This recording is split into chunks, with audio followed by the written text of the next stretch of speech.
Okay, so this is our final project for hydraulics and pneumatics. It is a machine that we built that separates these three different parts. It differentiates between the sizes with this sensor here, and as they come down the conveyor belt, it can read what the sizes of the parts are, and it kicks them off into these separate trays. So let's go ahead and fire this up. Okay.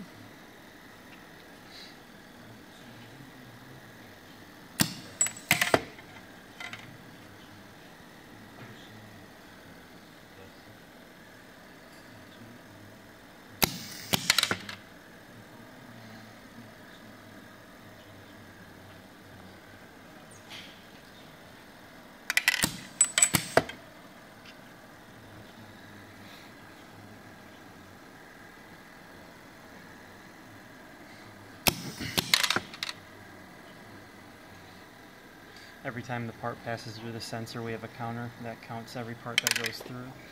So I fed 6 parts through, and we have 6 parts that went through the counter.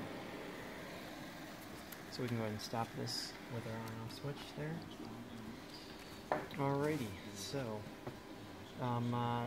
when we were first building this, we had some problems with, not only the construction of the machine here, but also the program, which gave us the biggest problem, obviously.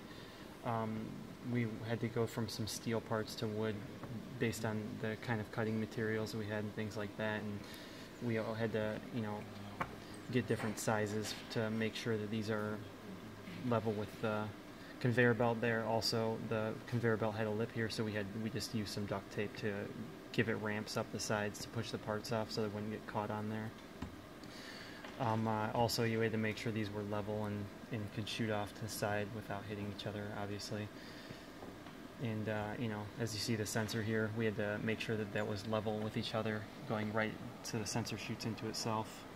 They couldn't be too far off there. So, there's a little bit of tweaking going on with things. It wasn't too difficult. We didn't have that many problems with the construction of this. Our main problem was the program for the PLC, because that was the hardest part of doing all this.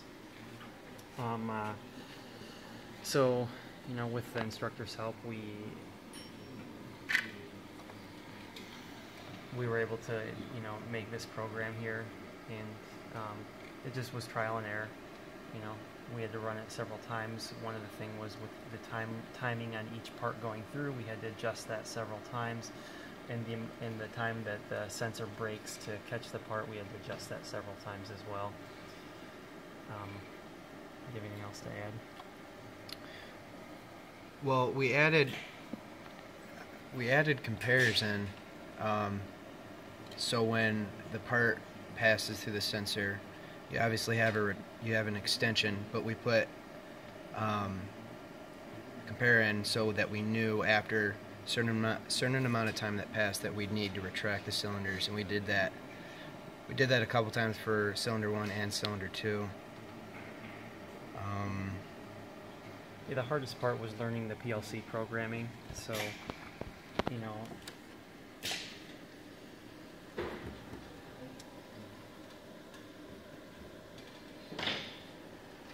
So if we had to start again, what would we change with this?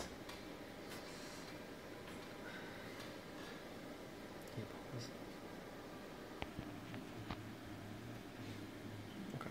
One thing that we were originally going to do that we didn't due to time constraints was, if you can see this sensor here, there's a sensor also on this side, and there's a magnet inside of this that when it as it's retracted, the magnet's on this end of and when it extends, the magnet comes out to here, which will tell it that when it's fully extended, once it hits this magnet, you can program the PLC to automatically retract it. We didn't do that. We just set it up on a timer, but we did intend to do that. We just didn't have enough time to complete that.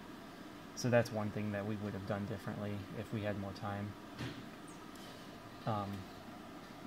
Like I said, the biggest part was learning the PLC, so we didn't have too many problems with the construction. We already had a solid plan in what we were doing. Like I said, we ran into very, very minor problems with our construction, so that wasn't really an issue. It was mainly just the PLC that was the problem.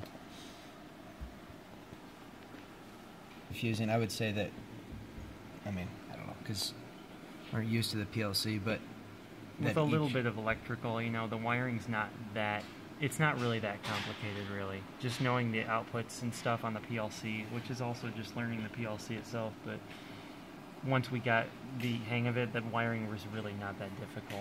We figured that out pretty quickly. Just making sure your inputs are going to where you need them to on the PLC as well as the outputs, and making sure that we weren't overpowering anything or frying any circuits, essentially. But like I said, that wasn't really a problem with this project, with a little bit of the electrical knowledge.